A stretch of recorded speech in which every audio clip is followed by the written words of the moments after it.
अगर हमारे पास product of quadratic polynomial हो और 7 कांस्टेंट गिवन हो, जैसे अगर मैं यहाँ पे लिखूँ जी x square minus 4x minus 5 into इसी तरह x square minus 4x minus 12 और माइनस 144, यानी अगर मैं इसको जनरल फॉर्म में लिखूँ तो जनरल फॉर्म कुछ किस तरह से बन जाएगी जी, a x square plus b x plus c, ठीक है, इसी तरह into a x square plus b x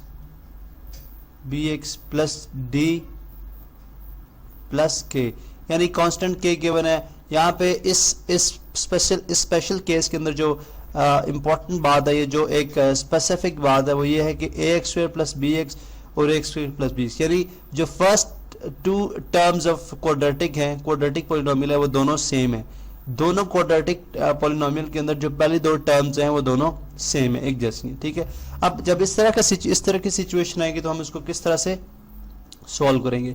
एक मेथड तो ये है कि हम इसको मल्टीप्लाई करें, फिर x पावर 4 हो जाएगी, ठीक है, उसको सॉल्व करना कॉम्प्लेक्स प्रोसेस है, ठीक है। हम क्या करते हैं कि एक्स स्क्वेयर माइनस 4, चूंकि दोनों के अंदर एक इक्वल है, ठीक है, तो हम सपोजिशन से काम लेते हैं। हम सपोज ये कर लेते हैं कि let's say y is equal to x square minus 4x, यानी ये जो एक्स स्क्वेयर माइनस 4x हम सपोज कर लेते हैं जी, ये y के इक्वल है, ठीक है। तो फिर हमारे पास एक्स स्क्वेयर माइनस 4x यानी इक्वेशन 1 फिर किस तरह से हो जाएगी, हम एक्स स्क्वेयर माइनस 4x की जगह y लिख देंगे, y माइनस 5, ठीक है, और इसी तरह यहाँ पे भी एक्स स्क्वेयर माइनस 4x की जगह y आ जाएगा, तो y माइनस 12 माइनस 144, ठीक है। अब इस तरह से करने से हमें जो हेल्प मिली है, या हमारे लिए जो आसानी हुई है, वो इस तरह से हुई है कि जो हमारे पास क्वाड्रेटिक फॉर्म में आ गई टर्म, सिंगल क्वाड्रेटिक में आ गई। अगर हम इसको मल्टीप्लाई करेंगे तो सिंगल क्वाड्रेटिक में, ठीक है। मल्टीप्लिकेशन कैसे होगी, y एक दफ़ा पूरी, यानी डिस्ट्रीब्यूटिव लॉ के मुताबिक y जो है डिस्ट्रीब्यूट होगा y माइनस 12 के साथ, ठीक है। इसी तरह फिर माइनस 5 के साथ मल्टीप्लाई करेंगे y माइनस 12 को, ठीक है, और इसके बाद minus 144 constant as it is आ जाएगा, ठीक है। नेक्स्ट स्टेप क्या होगा, हम जो है y स्क्वेयर को y को मल्टीप्लाई करेंगे दोनों के साथ, तो ये बन जाएगा y स्क्वेयर माइनस 12y और माइनस 5y, अब चूंकि बाहर नेगेटिव है तो पॉजिटिव हो जाएगा, प्लस 60 माइनस 144, ठीक है। अब जब हम मज़ीद इसको सॉल्व करते हैं, ठीक है, तो हमारे पास जो सॉल्व होने के बाद जो टर्म आएगी, ठीक है, वो कुछ इस तरह से होगी जी कि y square minus 12 minus 5 minus 17y और प्लस 60 माइनस 144, ये बनेगा माइनस 84, ठीक है। या अगर आप सॉल्व करेंगे तो आपको समझ आ जाएगी। आप देखें ये हमारे पास एक सिंगल क्वाड्रेटिक में आ गई है, ठीक है। अब इसको हम क्या कर लेते हैं, अगेन फैक्टराइज कर लेते हैं, ठीक है। अब अगेन हम इसको फैक्टराइज करेंगे किस तरह से, वही जो मिड टर्म ब्रेक का मेथड हमारे पास है, ठीक है।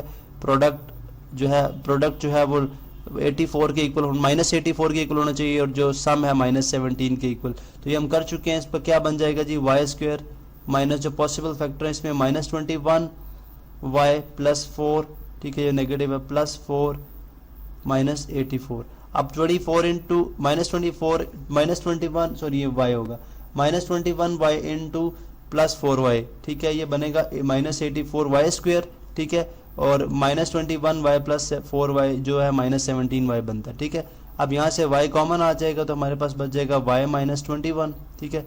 इस तरह यहाँ से हमारे पास 4 कॉमन आ जाएगा तो ये बच जाएगा y माइनस 21, ठीक है। कॉमन हम ये फैक्टराइजेशन हम ऑलरेडी कर चुके हैं इस तरह की, ठीक है, इस पर हम टाइम इतना वेस्ट नहीं करते। उसके बाद नेक्स्ट स्टेप क्या है जी कि हमने y माइनस 21 दोनों के अंदर कॉमन है, y माइनस 21 कॉमन आ जाएगा। कलर भी चेंज कर लेते हैं यहाँ पे, y माइनस 21 जो है वो कॉमन आ गया यहाँ पे, ठीक है, और इसी तरह से आ जाएगा y माइनस y प्लस 4, ठीक है, यानी y माइनस 21 दोनों में था, कॉमन आ गया तो यहाँ पे y बच गया, y माइनस 21 ऑलरेडी लिखा हुआ है और प्लस 4, ठीक है।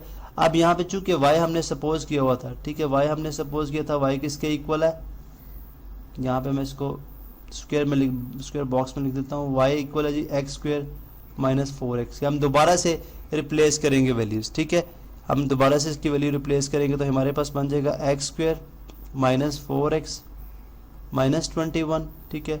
और उसी तरह y प्लस 4 क्या आ जाएगा, x square minus 4x plus 4, ठीक है। अब नेक्स्ट स्टेप क्या होगा हमारे पास, नेक्स्ट हम क्या करेंगे, इसको अगेन सॉल्व करेंगे, ठीक है। इसकी फैक्टराइजेशन कर लेंगे दोबारा से। अब इसकी फैक्टराइजेशन वही मिड टर्म फार्मूला, ठीक है, उससे अगर आप करेंगे तो इसकी फैक्टराइजेशन आप आएगी हमारे पास x माइनस 7 और x प्लस 3, ठीक है। अब ये अगर आप देखें तो ये कंप्लीट स्क्वायर है, यानी ये a स्क्वायर, ठीक है, ये a स्क्वायर है, ठीक है, ये b स्क्वायर है और ये minus 2ab, minus 2 into x into b, ठीक है। तो x square minus 2 into 2 4x plus 2 का स्क्वायर 4, ठीक है। तो ये बन जाएगा x माइनस 2 का होल स्क्वायर, ठीक है।